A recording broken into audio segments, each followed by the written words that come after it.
new book called 2024, How Trump Retook the White House and the Democrats Lost America, details the influential role Jill Biden played in her husband's administration. Tina, this influence only increased as the president's cognitive decline became more and more pronounced. Tina, I do wonder, did we already have a female president? Look, Dr. Jill, I think, fully took the reins, and sadly, I think the more he declined, the more power herself and her Chief of Staff, Barnoff, got. You know, they covered up everything. This book is an absolute bombshell and totally says how Dr. Jill and her Chief of Staff pretty much ran everything. And the Chief of Staff now, who has been called to a couple of inquiries and the White House refused to go, has a lot to answer for. I think Trump is going to really, really drill deep on this.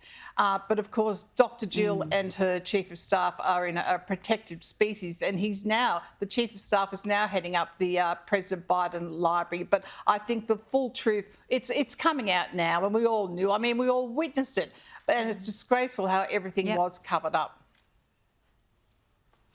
It was, and I wonder, Tina, whether we'll ever know who really ran the show, and not just for those last few months. Prue, the cognitive decline was obvious from the start. We were covering it in the election campaign, in the 2020 election campaign.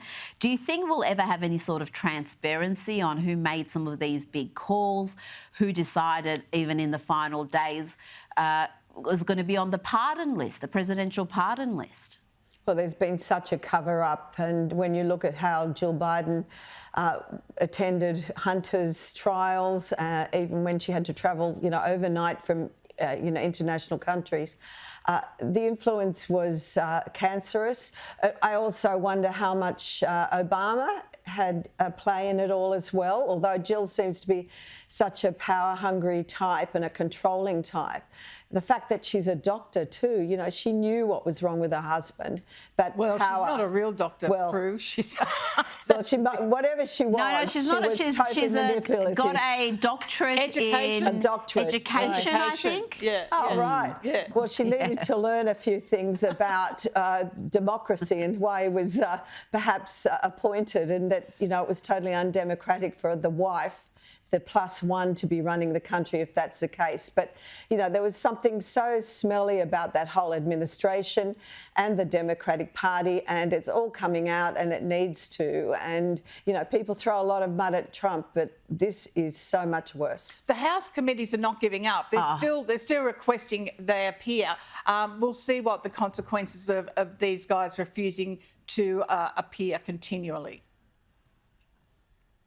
No, I think they're going to be digging continuously into precisely what happened, because I think there's some people who need to go to jail over what happened. I mean, what we saw should not happen in a democracy. This is banana republic stuff. Before you two go, I do want to get your take on the Epstein saga. I'll be talking to Josh Hammer about that a little bit later in the program. But this, Tina, has the danger of fracturing the Trump base. There are some very unhappy souls, understandably so. They wanted to see these files released. They wanted to see powerful men get their comeuppance for their associations with Jeffrey Epstein. And we're now told there is no list, there is no further crime to be investigated here. Well, I think whatever they've got to release it. Trump said he would. Elon Musk is not going to hold back on this. He's going to keep pushing. So I would strongly advise, no matter what details they've got, they must release it to the public to shut this down. Oh, absolutely. I think this is really undermining trust in the Trump administration for the first time in this second term. Prue, what is your take on this? Well, I think you're right. Both of you are right. And what Trump really should do is trump them, out himself. If he's been to a party at Epstein's, tell them. I just think that if he's got nothing to hide, if no women have come out of the woodwork naming Trump, then maybe he should just gazump them and do it. Look, I really don't think that is the issue, because let's remember the FBI, the very highly politicised FBI, the Biden administration, had these files for years. If there was anything hinting at anyone close to Trump or Trump himself, it would have leaked. I don't think that is the issue.